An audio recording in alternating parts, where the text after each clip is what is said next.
Florida just passed a bill aimed at gun owners, and some people are trying to portray this bill as a meme. But Florida is actually sending a really strong message in the process saying that, hey, we want you to come here. They're quickly becoming one of the best states for gun owners. After all the stuff that I've covered that they've been doing over the past couple years, man, it is really exciting. And this is just another way to entice and help gun owners out in the process, helping to solidify their message, which is pretty clear.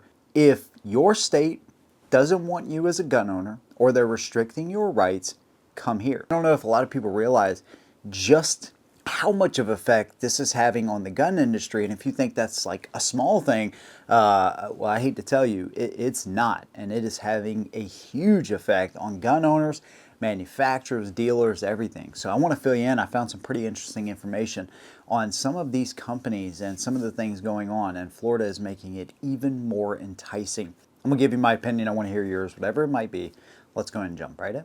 So in an overwhelming majority of 105 to 2, the Florida House just passed HB 7031, which essentially makes guns, holsters, ammo, accessories, all of it tax-free from September 1st to the end of December. Now, they actually did this last year as well, but I think this is part of the push to make this a permanent thing, and it actually extends to other outdoor activities as well, including hunting and fishing. Now, the headline for this was, oh, Florida cuts taxes on guns and beer, because, yeah, actually beer is included in this as well. Now, I'm not a drinker myself, but people enjoy that, and that's totally fine. If you're not hurting anybody else in the process and you want to enjoy your beer, go for it, and hey, it's tax-free. But some are trying to make it out to be a meme. Oh, the rednecks in Florida, now they get their fishing stuff and their ammo and their guns and now their beer all tax-free.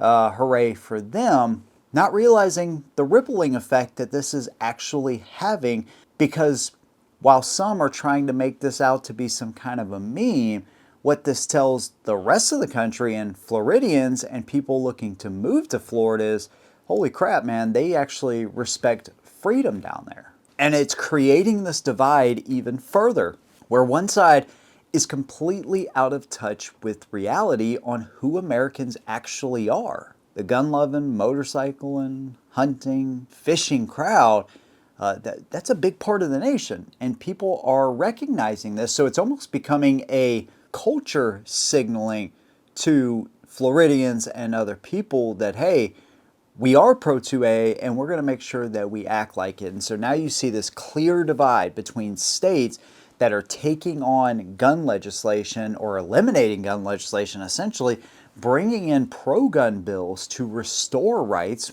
that should have never been taken away. But regardless, they're taking the opposite approach. And then you have other states, whether they're raising taxes, the cost of living is going up, and then, of course, your freedoms are cut down every single year. And that's having a rippling effect on migration, but also the gun industry. First, let's talk about migration, though. And I know there's two sides of this coin. I get it. I live in the South. I will touch on that. But first, the positive, right? They showed a census report from 2023 to 2024 that showed like 1.8 million people have moved to the South in that time period, which represented like the biggest influx of migration to these southern states out of any other region. Now, I know what you're thinking. Hey, if you're going to move down south, don't vote like you're up north or in one of these more restrictive states. Hey, I get it. I live in one of these states, of course, South Carolina. And so if you're fleeing a state that is overtaxing you, overbearing on you, restricting your gun rights, you might want to leave that line of thinking up there. Just a little side quest there, okay? The point is, states are now competing not only for residents, but businesses as well. And we see that in the gun industry. Of course, Smith & Wesson uprooted their business out of Massachusetts after 170 years to go from there to Tennessee. Remington, after 208 years in New York, guess where they moved? Georgia, and created 856 jobs with a $100 million investment. Beretta, from Maryland to Tennessee. And after Ruger acquired Marlin, they have also since moved to North Carolina. Now, Glock, of course, has been in Georgia since 1985. I guess they saw the writing on the wall a long time ago. But regardless, you have a ton of people moving to the South and moving to these free states, and the businesses are coming with them.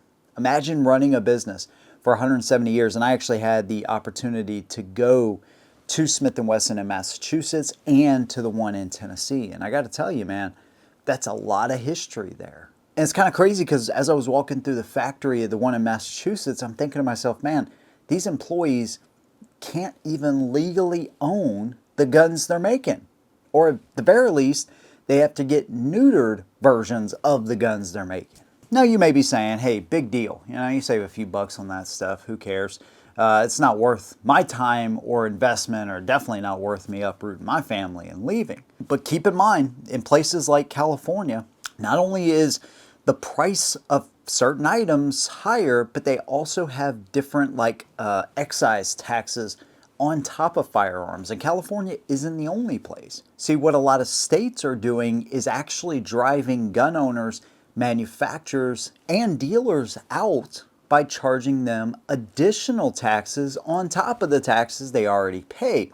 And in an industry where the markup is not as high as what you would think, any dig into those margins could be astronomical, could be detrimental actually to any company out there. So you have states that are willing to cater to gun owners, to gun ownership, to the rights, down on the consumer level, which, let's be honest, we are the ones that make the decisions on which companies are successful and which ones aren't. So I'm not trying to underplay that, right? We're the most important piece of this puzzle. But then it also has this rippling effect where it helps the dealers and then the manufacturers that follow suit, while the other states try to drive people out through regulation and excessive taxes and everything else. It is a complete divide between these states. And we're winning, by the way.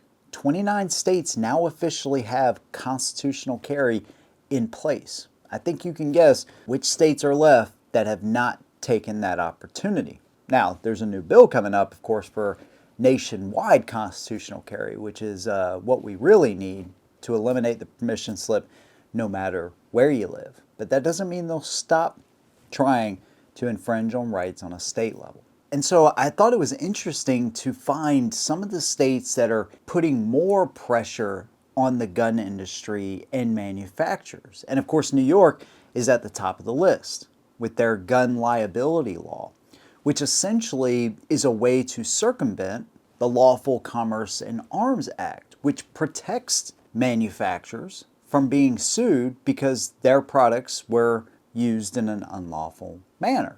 Well, this Gun Liability Act in New York basically tells any gun manufacturer that if you are becoming a nuisance to our citizens, you can be sued. They must take steps in order to make sure that people don't illegally use their firearms.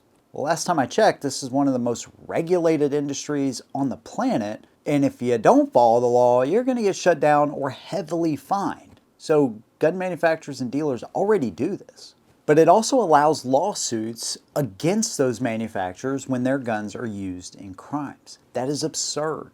Massachusetts has done the same thing. Of course, California has their assault weapons ban and handgun rosters. Chicago, of course, has a handgun ban dating all the way back to 1982 up to 2010. Connecticut after Sandy Hook, New Jersey. And here's just some of the states that are passing laws to sue gun companies. New York, California, New Jersey, Delaware, Washington, Hawaii, Colorado, Connecticut. Do any of those states surprise you? Probably not. The point is, catering to the gun industry and to gun owners is normal in half the country, and the other half, they're doing the complete opposite. By the way, you're talking about an industry from employees and wages to sales and dealers and manufacturers, all that generates upwards of $100 billion a year in the United States and employs over 380,000 people. Imagine just trying to drown out an industry like that or companies like that that generate that much revenue and provide a constitutional right. I could never imagine doing something like that, but these states are doing it. And here's the most important thing, man. It has become a state battle for gun rights. And even though there's protections in places for gun owners in these states on a federal level, it doesn't mean that states don't have their workarounds, and they certainly do, whether it's permitting process or feature bans or rosters, etc., etc. On the state level is where this is really starting to heat up. And while both of them matter, whether on a federal or state level, man, you can see the states that are really willing to not only protect Second Amendment rights, but to expand them and to let them know gun owners are welcome. And we're winning. And I know a lot of states, a lot of governors, a lot of politicians can't stand it. But that's why you see the big flock to more free states. Another big win in Florida, man. Really happy to bring this information to you. I know it's a lot of bans and this and that, but it's always nice to bring some good information when it comes to 2A rights to y'all. I'd love to hear your opinion about this and this tax-free holiday for gun owners and outdoor enthusiasts. Let me know down below if you like what I do. Consider subscribing. See you in the next one. And as always, hold them down.